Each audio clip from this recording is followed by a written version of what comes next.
A Deus queremos tributar glória. E a Deus queremos tributar todo louvor. Meus amados, recebam a todos com a paz do Senhor. Amém! Quantos Glória! estão com Deus nessa noite? Glória! Deus é bom em todo tempo. Em todo tempo a sua misericórdia ela dura para todo sempre.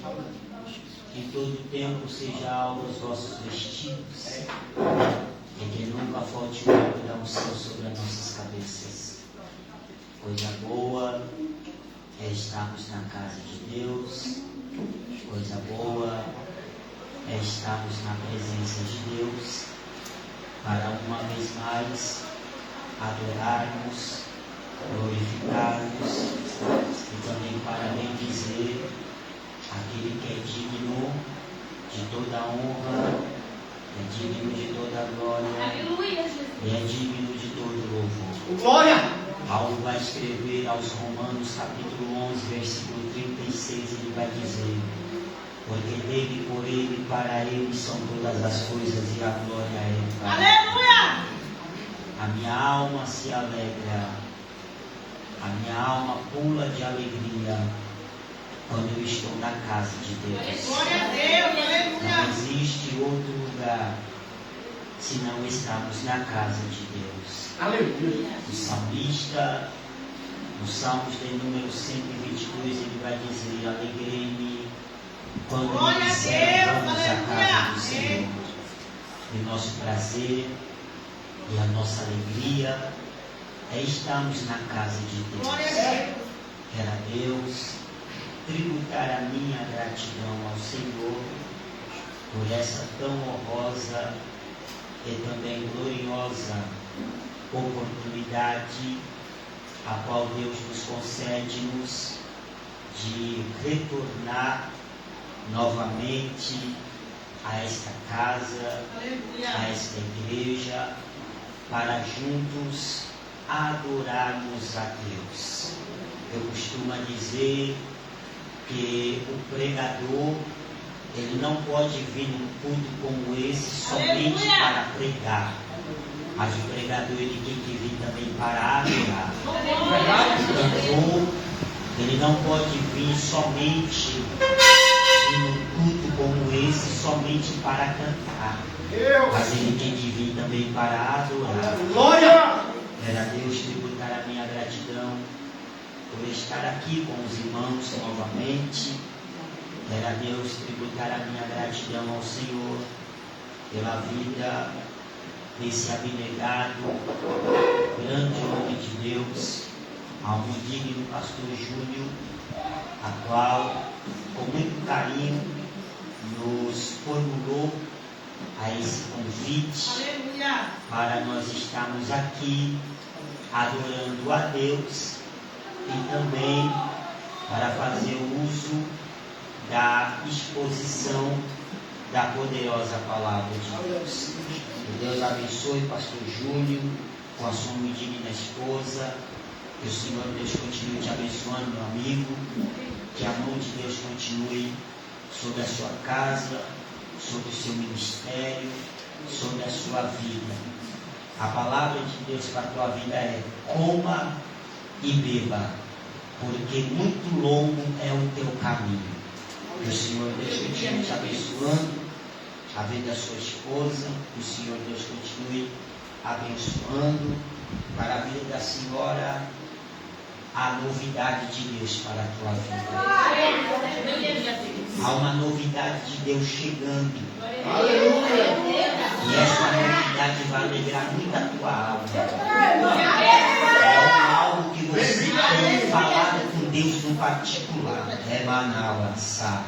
Glória a Deus! Não, eita, Jeová antes ele não esqueceu de ti. O tempo do silêncio está sendo quebrado aqui hoje. Às vezes você se pergunta: Deus, o Senhor usa tanta gente para falar com meu esposo, por que não usa alguém para falar comigo também? Mas assim diz o Senhor, Ele está quebrando o silêncio aqui hoje, está dizendo: a novidade de Deus para a tua vida. Que o Senhor Deus continue abençoando essa amada igreja. É bom rever aqui o digno pastor Luciano. Que o Senhor Deus continue te abençoando, te preservando nessa graça, esse talento que o Senhor lhe deu, né? Assim diz o Senhor, tem muita gente que tem inveja. Eu queria cantar como ele, mas só existe um pastor no Senhor. Glória a Deus. E o Senhor achou graça em ti. Porque quando você canta, você nem sabe o que no reino espiritual está reservando para a tua vida. E o Senhor Deus continue abençoando sua vida, pastor Luciano. Muito obrigado. Deixo as minhas considerações ao digno pastor Derival. Deixo meu abraço, meu carinho ao digno pastor. Que o Senhor Deus possa abençoar. Pastor Júlio, mamãe tem 64 anos. E mamãe sempre nos ensinou lá em casa, minha irmã, que o maior pecado que o ser humano comete é o pecado chamado ingratidão. Tem gente que você faz, ajuda e no fim é ingrato. Né? Mas, como o conselho de mamãe é sempre bom, e mamãe sempre nos ensinou lá em casa, a minha palavra inicial é a palavra de gratidão. Muito obrigado. Que o Senhor Deus continue abençoando o pastor Derival com a sua digna esposa. Deixo as minhas considerações a ele. Que o Senhor Deus possa abençoar. Meus irmãos, eu trago saudações da nossa co-irmã, Assembleia de Deus, Ministério do Belém, setor 14, da congregação de Jardim Riqueza para toda a igreja. Amém. Um abraço fraternal do meu pastor congregacional, o meu pastor Renan Aparecido. Estamos aqui debaixo da cobertura espiritual dele para estar ministrando aqui nesta noite. Meus amados, quantos estão desejosos para continuar ouvindo Deus falar de um amém? Amém. Glória. Meus irmãos, eu enfrentei uma batalha muito grande para chegar até aqui. E eu aprendi uma coisa com Deus, que missão dada é missão cumprida. Eu tenho uma palavra de Deus para o coração Eu dele. creio, Jesus. Aleluia. Aquele que trouxe o exemplar bíblico, por gentileza, abra a sua Bíblia. No Santo Evangelho de Jesus Cristo, segundo escreve Lucas, capítulo de número 7. O Santo Evangelho de Jesus Cristo, segundo nos escreve o médico grego chamado Lucas, capítulo de número 7, versículo de número 11. Glória ao Rei da Glória. Evangelho de Jesus Cristo, segundo escreve Lucas, capítulo de número 7, versículo de número 11. Deus tem uma palavra para os nossos corações aqui nessa noite. Capítulo de número 7, versículo 11. Aqueles que encontraram o texto confirmam dizendo amém. Amém. E assim está escrito. E aconteceu que no dia seguinte ele foi à cidade chamada Naim, e com ele ia uma grande multidão, ou ia muitos dos seus discípulos, e uma grande multidão.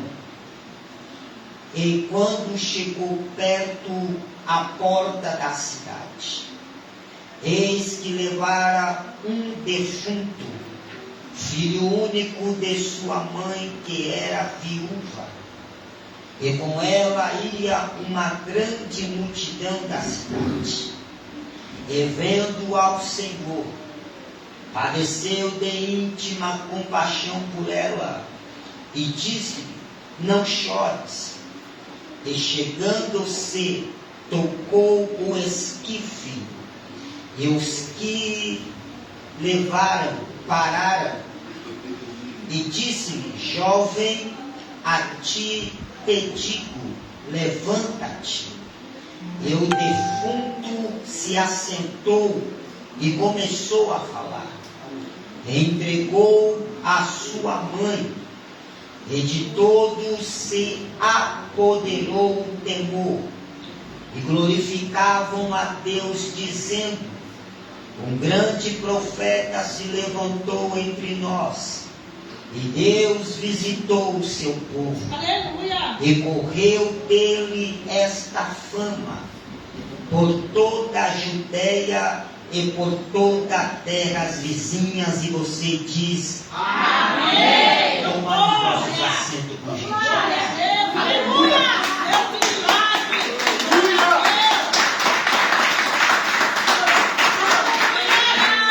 Meus amados e queridos irmãos, dobro a vossa atenção nesta noite para a poderosa palavra de Deus. Prometo-me que eu serei bem sucinto nas minhas palavras, mas serei fiel naquilo que o Espírito Santo me impulsiona a transmitir a porção da poderosa palavra de Deus. Também serei muito sucinto ao horário que foi me dado aqui nesta noite. Serei rápido, ligeiro e bem objetivo, porque eu não quero fadigá-los, os irmãos, aqui nesta noite. Mas eu preciso de 20 minutos da sua atenção. E nesses 20 minutos estarei entregando tudo aquilo que o Espírito Santo tem para nos entregar aqui nesta noite. Ao texto a qual nós acabamos de ler, acabamos de fazer menção de um texto que não é novidade nem para os irmãos e nem para as minhas irmãs que me ouvem, me escutam na noite chamada hoje. Não tem como eu aplicar um sermão antes de eu explicar. É bem verdade que todo sermão ele precisa de uma explicação, e depois da explicação vem automaticamente, aleluia. Mas o capítulo de número 7, versículo de número 11, aonde foi a nossa meditação nesta noite, ao texto que queima, ao texto que arde dentro do meu coração e dentro da minha alma. E eu confesso aos irmãos e também às irmãs que ao dia que o pastor Júnior me formulou o convite para estar aqui cultuando com os irmãos, adorando com os irmãos e também para transmitir a porção da palavra de Deus. Confesso aos irmãos que entrou um grande temor e tremor dentro do meu coração. E automaticamente por esses dias, orando a Deus, falando com Deus, e eu perguntei a Deus qual seria o sermão para esta noite, qual seria a exposição bíblica que o Senhor queria que eu ministrasse ao coração da amada igreja. E automaticamente, quando foi de ontem para hoje, algo me tirou o sono.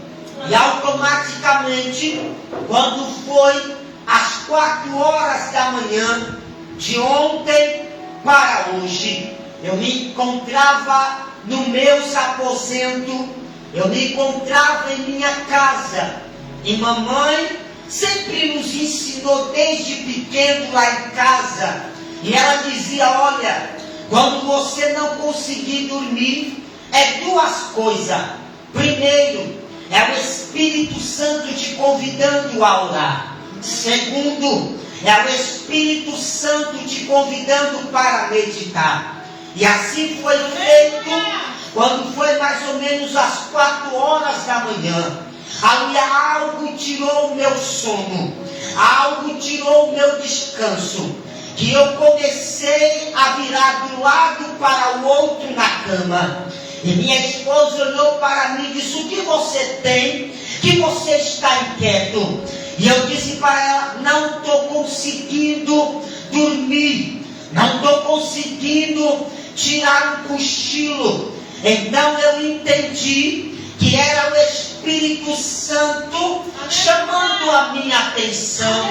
E nada mais, nada menos, meus irmãos, eu fui à direção à sala da minha casa, coloquei os meus joelhos no chão, e naquela comunhão com os céus, a comunhão com o Espírito Santo, eu perguntei novamente ao Espírito de Deus: Senhor, qual é o sermão, qual é a mensagem que o Senhor quer que eu leve para a sua igreja? E quando foi mais ou menos às 7 horas da manhã de hoje, eu me levantei da oração e automaticamente eu fui até a prateleira ali que tem na sala da minha casa, e eu comecei a folhear a Bíblia de Gênesis a Apocalipse, do Apocalipse a Gênesis. E automaticamente, quando eu fechei a Bíblia, o Espírito Santo comunicou com o meu espírito acerca desse texto. E eu fiz a pergunta para o Espírito Santo, e eu disse: Espírito Santo, esse texto todo mundo conhece. Esse texto é um texto que todo mundo está cansado de ouvir. E o Espírito Santo todo chamou a minha atenção, pastor Júlio, dizendo: Cleiton, o texto pode ser conhecido, mas a minha palavra se renova a cada dia. Ora, observamos que o capítulo de número 7 do Santo Evangelho, segundo escreve o médico chamado Lucas. Ora, esse texto é um texto que é do conhecimento de toda a amada igreja. É um texto que você possa estar se perguntando: pastor Cleiton, eu conheço esse texto, eu conheço essa história, e com muita humildade que eu tenho na minha alma, eu te dou os parabéns, porque se você conhece o texto, é porque você tem tirado alguns minutos do seu afazer, aleluia, e tem meditado na palavra de Deus. Mas eu costumo dizer, irmão, olha, que conhecer o texto até uma criança de 7 anos de idade conhece. Porque, pastor, eu costumo dizer, em todo lugar que eu ministro, em todos os altares que eu passo, que a coisa mais simples, pastor Júlio, é você citar o texto. Por quê, pastor? Porque você vir aqui, na sua oportunidade, citar o texto, fechar a Bíblia e tomar o seu assento, é a coisa mais simples que tem. Mas automaticamente eu costumo dizer que a nossa Bíblia, ela é dividida em 3 pilares. A nossa Bíblia, ela caminha em 3 caminhos. Primeiro caminho é chamado de texto. Segundo caminho é chamado de contexto. E terceiro caminho é chamado de pano de fundo, ou fundo histórico. Eu costumo dizer que texto sem contexto, ele gera um grande pretexto. E ora, estamos perante um texto a qual é nada mais que é do conhecimento da amada igreja.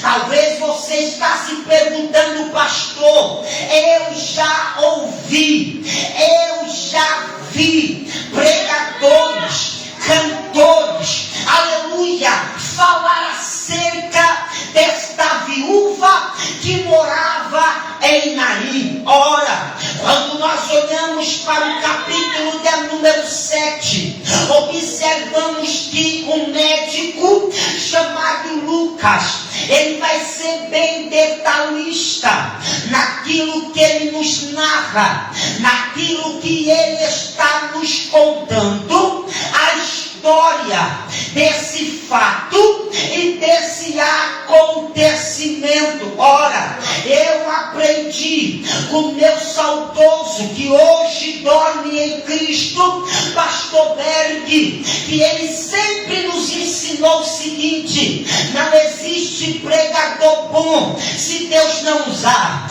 não existe mensagem boa se Deus não der. Ora, talvez você está se perguntando qual será o tipo de sermão que o pastor vai trazer nessa noite. Será que o pastor vai trazer um sermão temático? Ou será que o pastor vai trazer um sermão expositivo? Não, eu não vim trazer um sermão temático e nem um sermão expositivo, mas eu vim trazer uma palavra profética para o seu coração.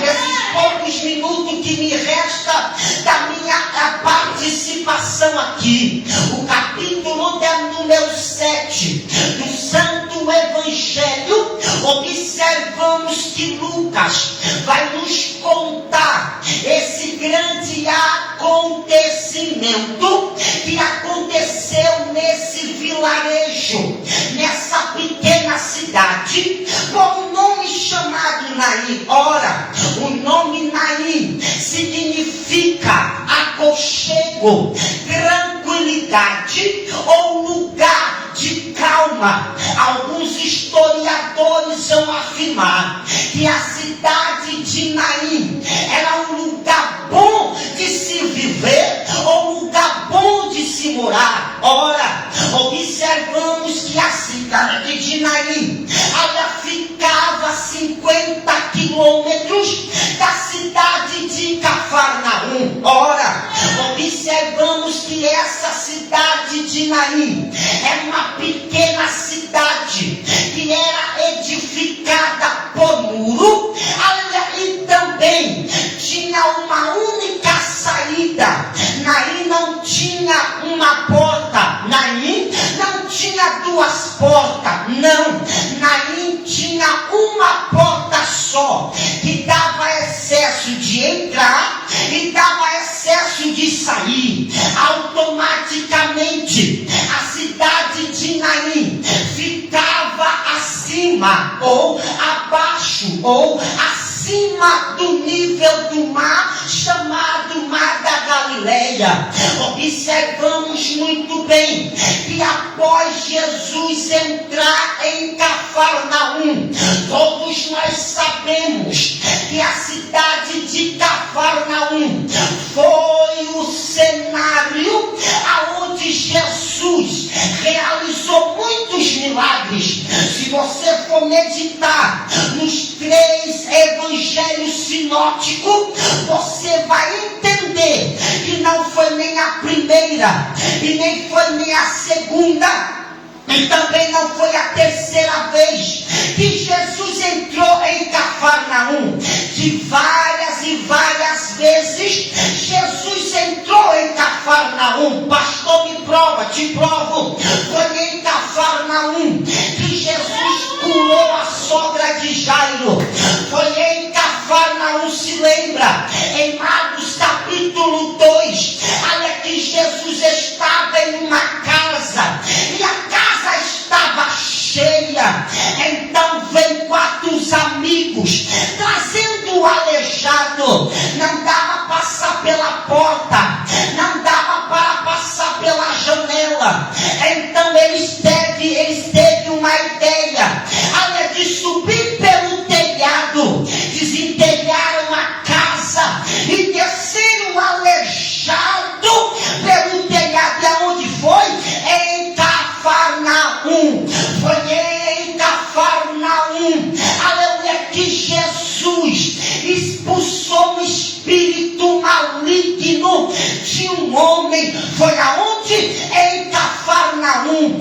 Foi em Cafarnaum que Jesus ressuscitou a filha de Jairo. É interessante que o nome Cafarnaum significa lugar de desordem ou lugar de tumulto. A pergunta que não quer calar, pastor, o senhor acabou de pronunciar que o nome Cafarnaum significa lugar de tumulto ou lugar de desordem. A pergunta que não quer calar, talvez você está se perguntando, pastor, aonde Jesus vai?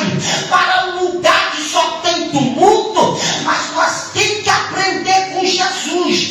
Não era Jesus que corria atrás da multidão, mas era a multidão que corria atrás de Jesus. Ora, observamos muito bem, aleluia, que Jesus entra em Cafarnaum. Olhe para cá. Mas pastor, me explique esse negócio. Eu sei que aqui tem muitos oradores da palavra, tem muitas pregadoras da palavra, tem muitos ensinadores da palavra. Mas pastor, o senhor acabou de dizer que Cafarnaum é lugar de tumulto ou lugar de desordem? Sim. A pergunta que não quer calar, para que Jesus foi em Cafarnaum? Você já viu quando a casa está bagunçada? Irmã que é, aleluia, dona de casa, sabe muito bem que eu vou dizer. Quando o marido chega, joga a toalha em cima da cama, é sapato jogado para um lado, terno jogado para o outro, gravata jogada para o outro, fica uma bagunça. Aí você vai pegando, porque tem irmãs aqui, ela que não gosta de bagunça, ela gosta de coisa organizada. Por quê, pastor? Porque aonde tem organização, você acha as coisas melhor. Aleluia. Mas olhe para cá, a Bíblia vai nos dizer que foi em Cafarnaum que quando Jesus entra, havia um centurião. Todos nós sabemos que o nome centurião significa 100, porque ele tinha 100 soldados. A Bíblia vai nos dizer que esse centurião tinha um servo, e esse servo veio a ficar doente. A Bíblia vai nos dizer que quando Jesus pisa em Cafarnaum, esse centurião vai, olhe para cá, não é Jesus que vai até o centurião, é o centurião que vai até Jesus. A Bíblia vai nos dizer, irmão, que quando nós olhamos para a Bíblia, observamos que o centurião vai até a Jesus. A Bíblia vai nos dizer que agora o centurião diz: mestre, eu tenho um servo em casa e ele está doente. Foi mais ou menos assim, pastor Júlio. Eu estou indo para o culto, mas eu estou deixando alguém doente lá em casa. Eu estou indo adorar, mas eu estou deixando o meu servo, aleluia, talvez conjectura de pastor e de pregador. Eu estou indo para o culto, mas eu deixei um problema lá em casa. E quando eu chegar no culto, pela fé, e eu creio, quando eu chegar em casa, o problema já vai estar resolvido. Oh glória! Olha para cá, a Bíblia vai nos dizer, olha, que o centurião vai no culto de Jesus. E quando o centurião chega até Jesus, Jesus disse: eu irei à tua casa. Então o centurião disse: não, mestre, não precisa, eu também sou homem de autoridade. Se eu mandar eles ir, eles vão. Se eu mandar eles ficar, eles ficam. Mas automaticamente a Bíblia vai dizer que o centurião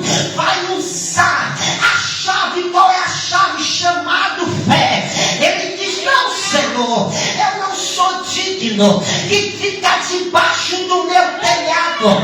Basta só uma palavra e o meu servo, ele será curado. Não precisa de muito, Jesus. Não precisa o Senhor lá em casa. Só precisa de uma palavra.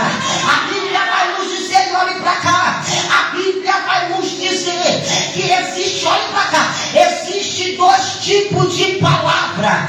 A palavra que vai te derrubar e a palavra que vai te levantar.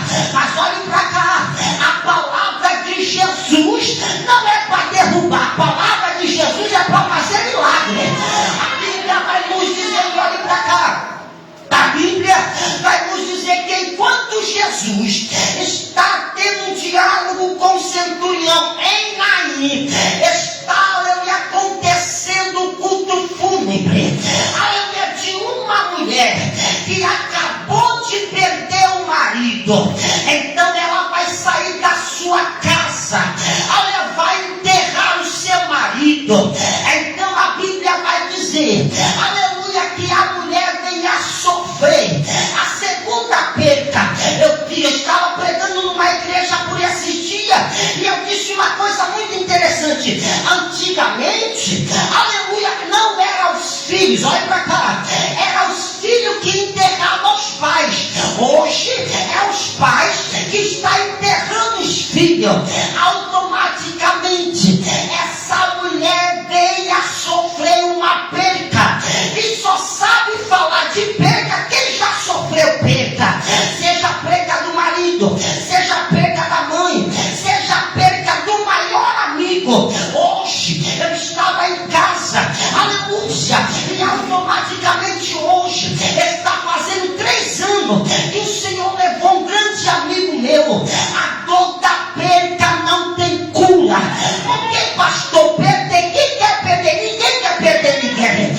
Aleluia, ninguém quer ir no cemitério, olhar para o caixão e dizer, ali até o dia de ontem você estava cultuando, até o dia de ontem você estava no culto e agora eu estou te vendo dentro do paletó de madeira. Automaticamente, irmãos, quando nós olhamos para a Bíblia, essa mulher vem a sofrer a segunda dor da perca. A Bíblia vai nos dizer, a perca dói, mas o que dói mais é a saudade. Saudade. Quem aqui não sente saudade? Automaticamente, quando eu estou em casa, eu perdi a minha avó quando era novo, e às vezes bate saudade, porque vovó sabia fazer cuscuz, charque, coisa boa era comer na casa de vovó. Mas Deus levou vovó, e às vezes quando eu faço cuscuz em casa, bate aquela saudade, bate aquela lembrança boa. Automaticamente essa mulher vem a sofrer, aleluia, uma perca, a dor de uma perca. Olhe para cá, quem é mãe aqui, quem é pai aqui, a dor da perca maior é você perder um filho, porque não tem cura, porque você gerou, porque você educou, aleluia, mas tem filho por aí que não quer ouvir conselho de mamãe. Mamãe é chata, papai é chato, mas a Bíblia diz, honrar o teu pai e tua mãe, para que os seus dias se prolonguem na face da terra. Conselho de mamãe não tem jeito, conselho de papai não tem jeito. Depois que o menino ou a menina completa 18 anos, diz assim, agora eu sou de maior, agora quem manda no meu nariz sou eu. A mamãe sempre ensinou lá em casa, enquanto estiver debaixo do teto de mamãe, para quem te obedecer. Olhe para cá, a Bíblia vai nos dizer que essa mulher venha preparar o segundo culto fúnebre. Ali sai todos, aleluia, das suas casas. Como era uma cidade pequena, como era uma cidade, aleluia, pequena, todos saíam das suas casas para acompanhar a mulher no funeral. Pastor, a pergunta que não quer calar, aonde ficava o cemitério? O cemitério ficava fora da cidade, não ficava dentro da cidade. A Bíblia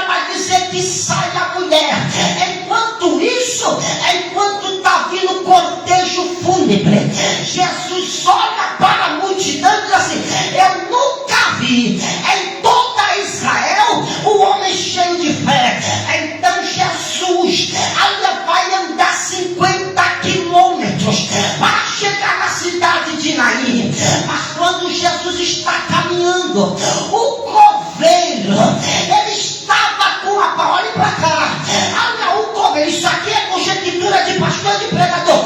O coveiro estava com a pá na mão, esperando enterrar. Olha o que é o aleluia, pastor. O que é o coveiro? O coveiro, na tipologia bíblica, é o teu inimigo, é Satanás. Ele está dizendo: eu vou enterrar mais um sonho, eu vou enterrar mais um projeto. Mas nem sabia ele, isso aqui é quem tem mão para levantar e boca para dar glória.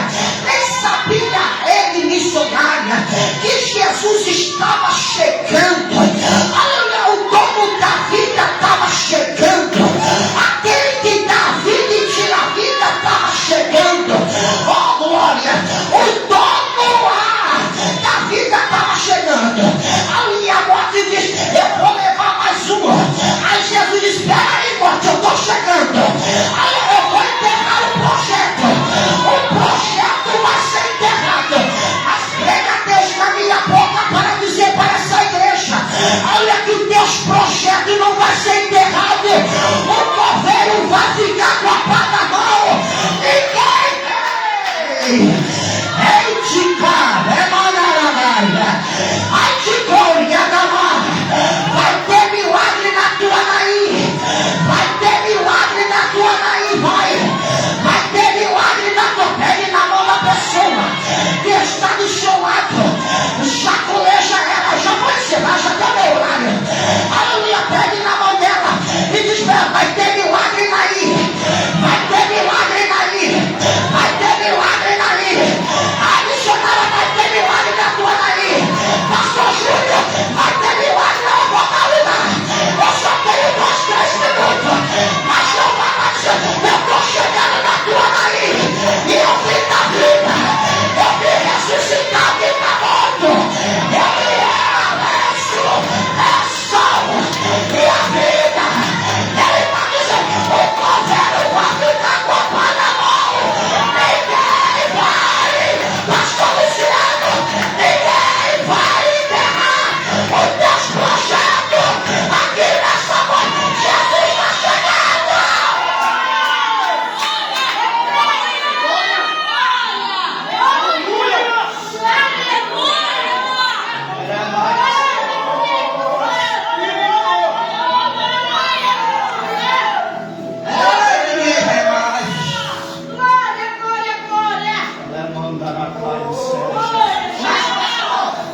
Jesus está chegando 3 horas.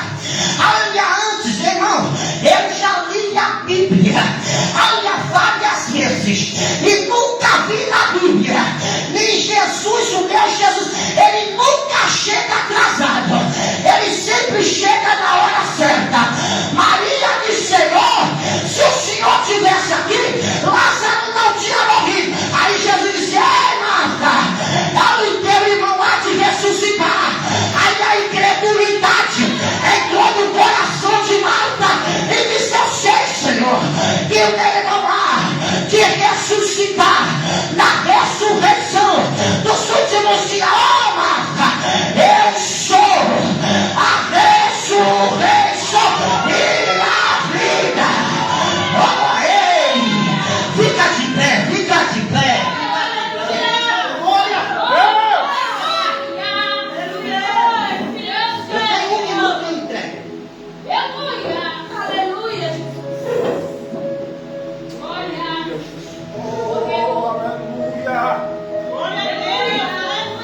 Olha pra cá. Irmão, se você não pegar isso aqui, você não vai pegar mais em lugar nenhum. Eu disse aqui, no começo da mensagem, que Naim era edificada por muros e uma saída, uma entrada só, para ter quem tem acesso de sair e entrar. Olha pra cá.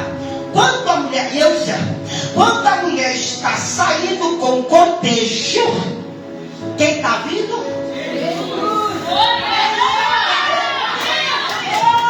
Pastor Luciano, a Bíblia vai dizer, aleluia, que Jesus vai quebrar protocolo aqui. Qual é, pastor? Jesus não podia parar cortejo na porta da cidade. Por quê? Porque porta de cidade, ele discutia as leis, ele discutia a política, eles não podiam. Mas Jesus vem quebrando protocolos. Se aqui não pode, a partir de hoje eu vou quebrar protocolos. Aleluia, Jesus olha para a mulher e diz assim: ei, não chore.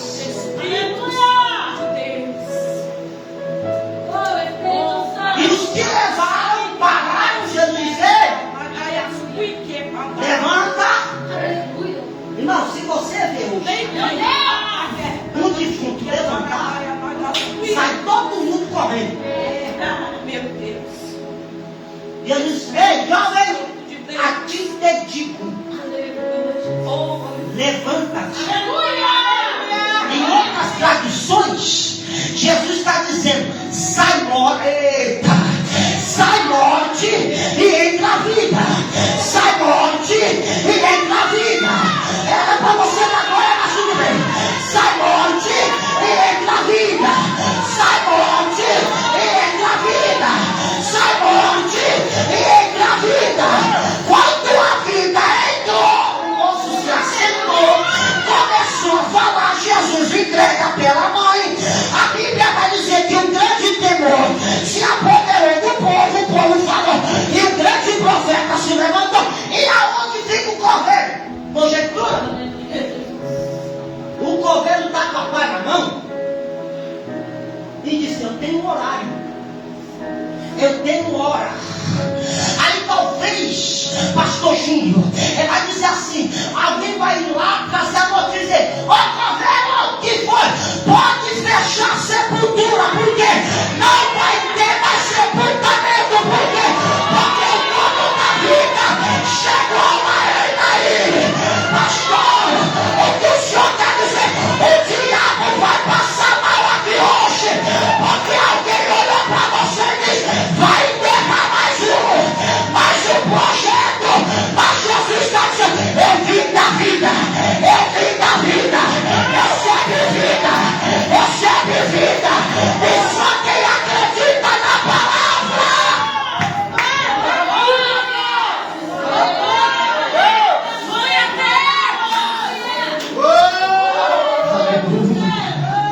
Glória seja dada ao nome do Senhor. Naí a calmaria, ainda ele ficou tudo alvoroçado, mas Jesus acalmou novamente. Onde está o morto?